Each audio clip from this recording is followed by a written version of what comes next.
Hello, today we're going to be talking about Fantastic Beasts, The Crimes of Grindelwald. This is a movie starring Johnny Depp, Jude Law, Redmayne, and Ezra Miller.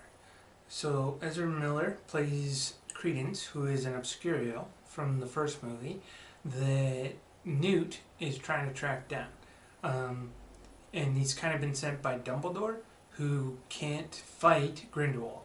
And that gets explained a little later on in the movie why they can't fight.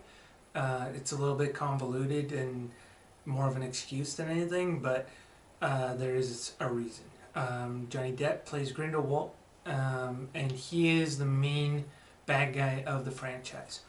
So in the beginning, Grindelwald escapes, and that's in the trailer, so it's not a spoiler.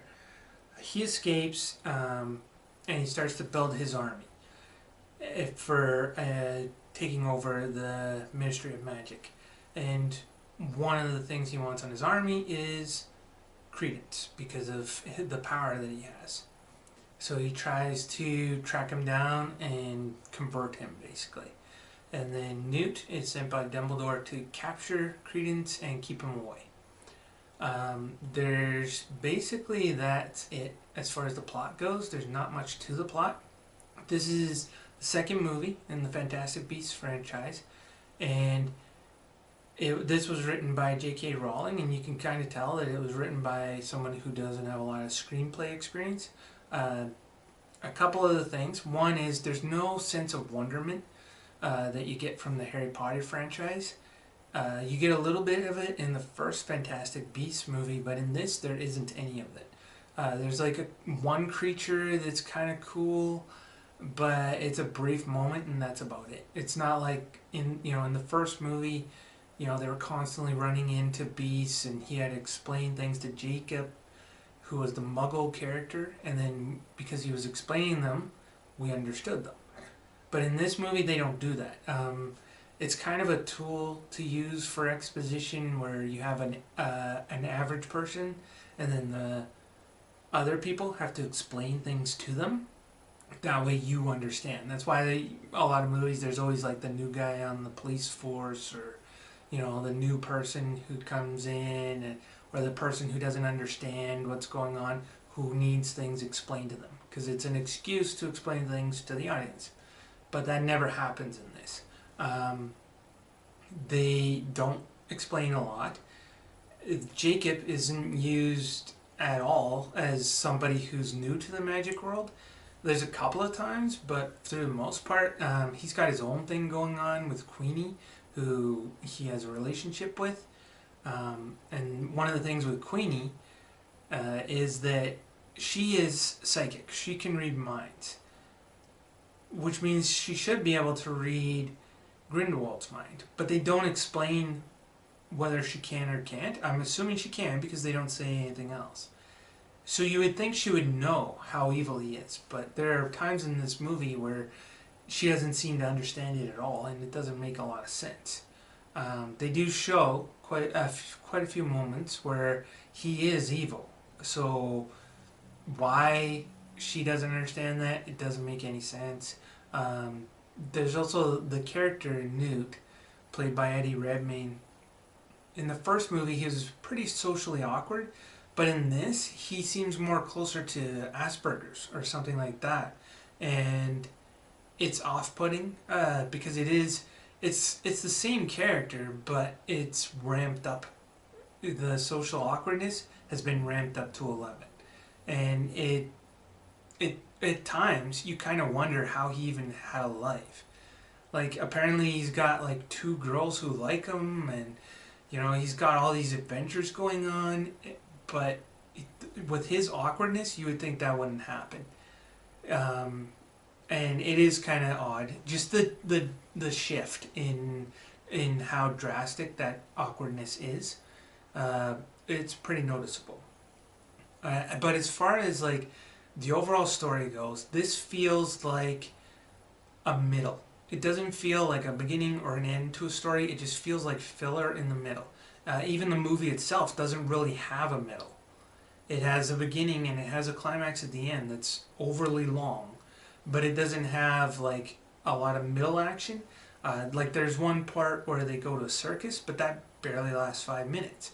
You would think that would be an interesting thing to see, a circus for the magic world, to see like what those attractions would be that would interest people of magic. But in this case, that like it's just barely seen. Now, Creedence is there. They don't explain how. They don't explain why. He's got a girlfriend who has like 3 lines. There's not a lot to it. But really, it's all just about Grindelwald building his army. And that's it. You do see a couple of interesting beasts, but there's not as much interaction as you'd like. Apparently, he has like his own zoo now and an assistant, and it doesn't look anything like the old case, so I'm not sure like if this is a new case that he puts the animals in or something, but it definitely looks a lot different than the previous one. And yeah, that's pretty much all there is to it. There is a relationship with his brother also, but it's pretty small. As far as like the characters themselves, there's no arc for any of them.